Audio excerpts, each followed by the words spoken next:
What is 30A? 30A Bharat के संविधान में एक ऐसी धारा है,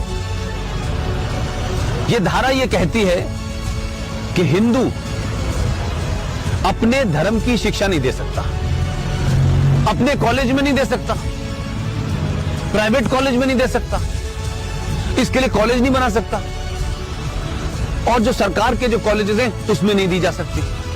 लेकिन एक धारा है 30, वो 30 धारा मुसलमानों को इस बात की इजाजत देती है कि वो अपनी मजहब की शिक्षा के लिए कॉलेज खोल सकते हैं, वो मदरसे चला सकते हैं, क्रिश्चियन अपने मदरसे चला सकते हैं, स्कूल इंस्टीट्यूशन चला सकते हैं जहां वो अपने मजहब की शिक्षा दे सकते हैं। मेरा सवाल यह है, क्या संविधान के निर्माताओं को इस बात का बोध नहीं था कि सिम्मी जी, अगर आप अपने धर्म की शिक्षा आपको नहीं मिलेगी तो आप में संस्कार कहां से आएंगे, आप में फेथ कहां से आएगा, आप वेद क्या हैं, पुराण क्या है, कैसे जानेंगे अगर आपसे कहा जाए आपको यह नहीं पढ़ना है।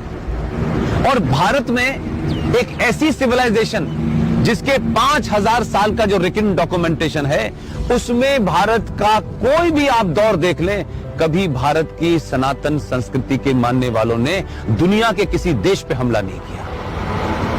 यह शब्द बलात्कार हमारी संस्कृति का हिस्सा नहीं था। ये घूंघट इसलिए नहीं था कि हमारे यहां था, हमको गलत नैरेटिव दिया गया। ये भारत के अंदर जब मुगल शासक आए, उनका एक ही एजेंडा था कि जितने गैर मुस्लिम औरतें हैं उनका रेप करके उनकी नस्लों को सुधारना है। ये बलात्कार शब्द हमारे साहित्य का हिस्सा नहीं था, ये तलाक शब्द हमारे साहित्य का हिस्सा नहीं था। हमारी परंपरा और संस्कृति में 7 फेरे जीवन भर के लिए जाते हैं। इस्लाम में शादी is a contract between 2 people, it's a business. आपने शादी मुझसे की और शादी करने के कुछ दिन के बाद आपको लगा कि मैं रहना नहीं चाहती, तो बिजनेस कॉन्ट्रैक्ट है, आपने कॉन्ट्रैक्ट कैंसिल कर दिया। तो आर्टिकल 30A भारत के संविधान से हटना चाहिए। इस देश के 90 से 95 करोड़ हिंदुओं को उनका शास्त्र क्या कहता है, उनका वेद क्या कहता है, इसकी शिक्षा की इजाजत देनी चाहिए। और मंदिरों के ऊपर जो हिंदू पैसा चढ़ाते हैं, यह भी एक लॉ है जो नहीं पता देश को।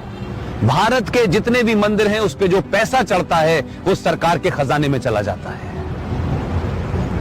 और भारत के मजारों के ऊपर जो पैसा चढ़ता है, जो गुरुद्वारों में पैसा चढ़ता है, वो सारा का सारा पैसा उस धर्म के मानने वालों के पास चला जाता है। सिर्फ भारत के हिंदुओं का पैसा जो आप अयप्पा पे चढ़ाती हैं, जो महाकाल पे चढ़ाती हैं, जो वैष्णो देवी पे चढ़ाती हैं, वो पैसा सरकार ले लेती है। तो अगर भारत के मंदिरों पे चढ़ने वाले पैसे से भारत के लोग, हिंदू लोग, सनातनी लोग अपने विश्वविद्यालय खोलना चाहें कि हम सनातन की संस्कृति के बारे में बताएंगे, पुराणों को पढ़ाएंगे, तो उसकी भी छूट नहीं है। ये संविधान में 2 धाराएं एंटी हिंदू हैं, इनको समाप्त होना चाहिए। और मैंने कल भी घोषणा की है कि अगले 2 साल में इसके खिलाफ भी मैं